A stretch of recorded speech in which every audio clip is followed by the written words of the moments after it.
Hello, I'm Teresa. I'm pastoral leader at Hope Church Luton, and we're doing another little wellbeing talk this morning, talking to people about how their wellbeing is being affected by this pandemic situation that we're in. And this morning, I've got Anne Thompson with me. Welcome, Anne. It's lovely to have you here. Anne, I just wanted to ask you, how have you found these lockdowns that we've been through this last 10 months? We've been experiencing a big change in our lifestyle, and how has it affected you? Well, I think like everybody, I found it quite challenging. I think anyone who tells you it's not challenging probably isn't telling you the truth. I think that for me, it's been a time of difference, a time of challenge. The first lockdown, I was reasonably busy. So, and one of the things I find useful to help me get through these things is routine. So the first lockdown, I had my routines and they were quite busy ones because I was doing quite a lot of things. I was going out walking, I was gardening, I was doing a daily live lesson with my grandchildren. But that's very different now because those things aren't options really. One, the garden's too dark and cold and it's winter, so not really the gardening time of year. And I've had a very bad ankle since before Christmas, so I can't walk at the moment. And so I can't get out for a walk and get some fresh air, so that's very frustrating. And this time round as well, my grandchildren, the schools have all been much more busy in terms of giving children lessons, and so they're far too busy doing their schoolwork to actually need to have me doing a lesson with them.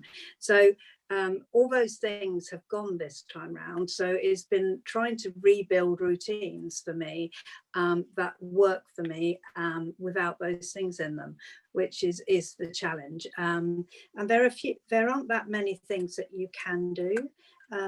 So that makes it hard. And I think that there are times, like everyone, where you just have a bad day and you don't feel like getting up and doing too much, and you just get into a bit of a fog and don't get out and about and doing stuff around the house. And I find that if I'm in one of those sorts of days, it's probably once it's set in, it's not easy to get out of it. Whereas if you get up and you get on, actually you have a better day all round. So for me, getting up, getting things started does then get me in a better mood for working through the day. I'm sure a lot of people can relate to what you've just said, that actually this third lockdown, it has been very challenging. Being winter time as well, it's been different, hasn't it, to the earlier ones. And I think it's good, isn't it, to acknowledge that sometimes we will have a bad day, and but actually we can put things in place to try and make those less. What things do you find are helpful? Well, I anticipated that this lockdown was going to be harder because of the winter, and so I started off thinking that we needed to have more in place. And one of the things that I did was signed up for more classes online. So I actually do 2 classes online a week, which I find really give me a bit of structure to my week. They're art classes, and I've taken up botanical drawing. I was already doing watercolor, but doing botanical drawing as well. And that has been fantastic because it not only gives you the classes to look forward to, but actually we have an online community on a Facebook closed community group. And we regularly do work between the classes. So that has actually given me quite a lot of input over this time.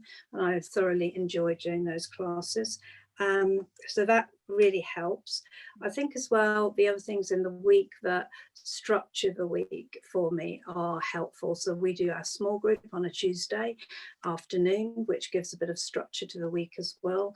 And also we have now a craft group, which is on every Wednesday afternoon.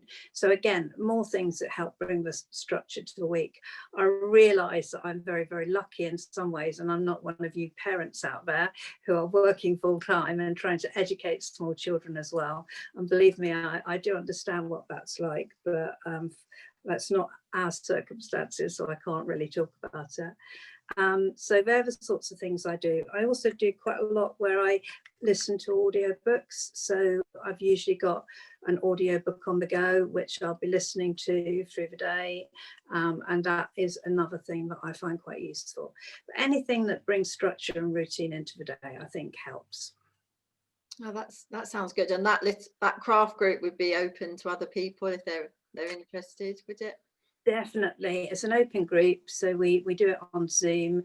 We try and keep fairly simple. So every other week we do a task that everybody's doing, but we keep it quite low key so that the materials and things are things that people would have at home. And then one of us shares an idea or something to do. So the other week we did some Zentangle doodling, and that just was something that people could get involved in and get interest. And if people want to come along just for the chat, we do chat a lot as we're doing these things. I think that everyone's really welcome to that. So if anyone's interested who listens to this, just contact me and I'll give you the details. So that's another thing. I think the other thing to mention really, I think, is I keep myself quite abreast of the news and what's going on and some of the things that are happening around the place, and some of the developments on COVID and things like that. And I think it's quite a balance to be struck there between actually being informed and that tipping over into over anxiety about the situation. But my personal view for my own personal well-being is I'm better if I'm informed and I can know what's going on and what the situation's likely to be, than if it's all a bit out there with no news and no input into it. So I like to try and keep informed of that and see what developments are happening and when they're happening and what the advice is and things like that, although it can tip over a little bit into overcaution and anxiety, which I have to battle against. And I guess it's us all knowing ourselves in that, isn't it? We're all different in what we need to know, and how much is recognised. Absolutely. I think that's healthy for us. I think it's a real balance on that one, and some people that might be something that tips them over into feeling quite low and depressed. But for me, I like to follow the statistics. I like to follow a number of things on Twitter. I'm a bit of a Twitter fan. And so it's one of the things that I follow to listen to what the latest things are. Not just about COVID, but the latest things about numbers of different aspects of news. Lots still about education. But it just gives you another stimulus, another thought process. And I think you can't really make informed decisions, or I can't make informed decisions without having enough information to make them. Okay. So that's another thing that I spend time doing. Oh, that's really helpful.